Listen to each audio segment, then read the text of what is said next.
mengenai tanda bahaya pada masa nifas. Apa itu masa nifas?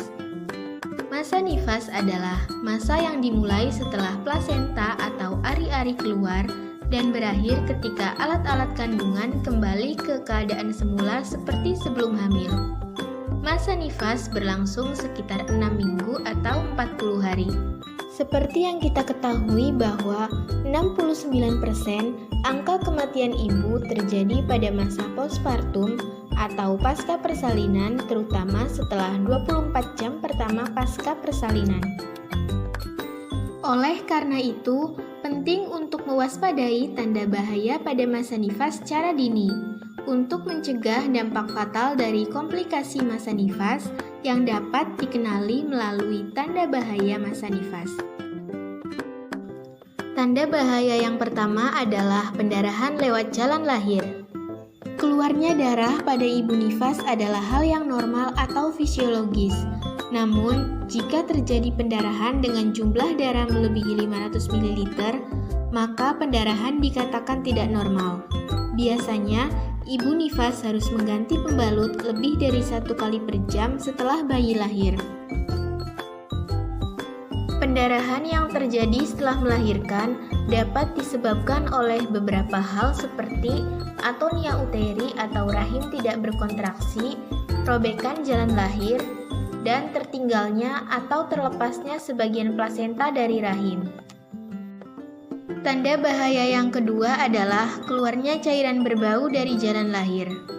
Jika lokea atau darah nifas tetap berwarna merah setelah 2 minggu, kemungkinan masih ada sisa plasenta atau selaput ketuban. Biasanya, lokea berbau sedikit amis dan jika terdapat infeksi akan berbau busuk. Tanda bahaya yang ketiga adalah bengkak di wajah, tangan, dan kaki atau sakit kepala dan kejang-kejang. Gejala seperti ini juga dapat terjadi pada saat hamil. Ibu mengalami penyulit kehamilan berupa preeklamsi dan eklamsi. Pada umumnya, gejala tersebut akan berkurang secara perlahan setelah ibu melahirkan. Namun, ada pula yang berlanjut setelahnya.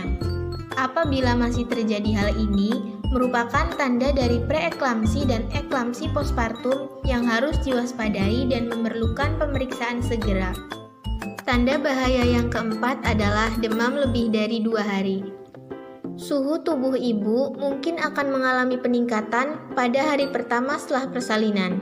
Ini merupakan hal yang wajar dan mungkin disebabkan oleh dehidrasi selama proses persalinan. Usahakan untuk memperbanyak minum air untuk mengganti cairan yang hilang.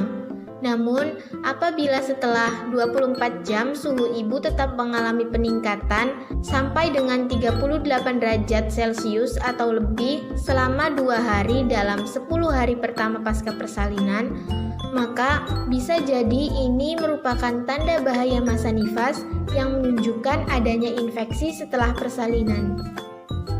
Tanda bahaya yang kelima adalah payudara bengkak, merah, disertai rasa sakit.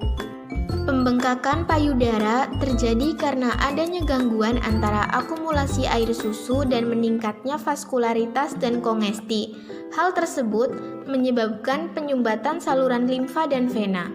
Biasanya terjadi pada hari ketiga postpartum, baik pada ibu menyusui maupun tidak menyusui, dan berakhir kira-kira 1-2 hari. Kemudian, tanda bahaya yang terakhir adalah ibu terlihat sedih, murung, dan menangis tanpa sebab atau yang sering kita kenal dengan depresi postpartum atau baby blues syndrome. Baby blues dapat disebabkan oleh perubahan hormonal yang drastis pasca melahirkan, faktor kelelahan setelah melahirkan dan menyusui, perubahan rutinitas karena merawat bayi, kurang mendapat dukungan suami, keluarga, atau lingkungan sekitarnya.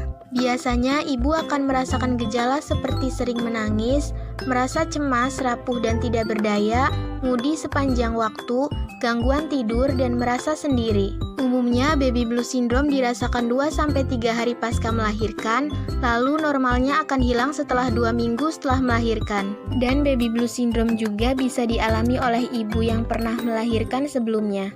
Tetapi jika perasaan sedih tersebut berlangsung lebih dari 2 minggu dan mengganggu aktivitas, bisa jadi Bunda mengalami depresi pasca melahirkan atau disebut postpartum depression. Depresi pasca melahirkan memiliki gejala seperti perasaan sedih, tidak berdaya dirasakan sepanjang hari selama beberapa minggu, gangguan tidur hingga sulit berkonsentrasi, terdapat keluhan fisik seperti gatal, sakit kepala berulang, sakit perut dan nyeri otot, serta kesulitan melakukan bonding dengan bayinya. Bahkan lebih parahnya, Bunda memiliki pikiran untuk menyakiti diri sendiri dan bayinya. Jika Bunda mengalami salah satu dari tanda bahaya tersebut, waspada dan segera bawa ke puskesmas, rumah sakit, atau fasilitas kesehatan lainnya.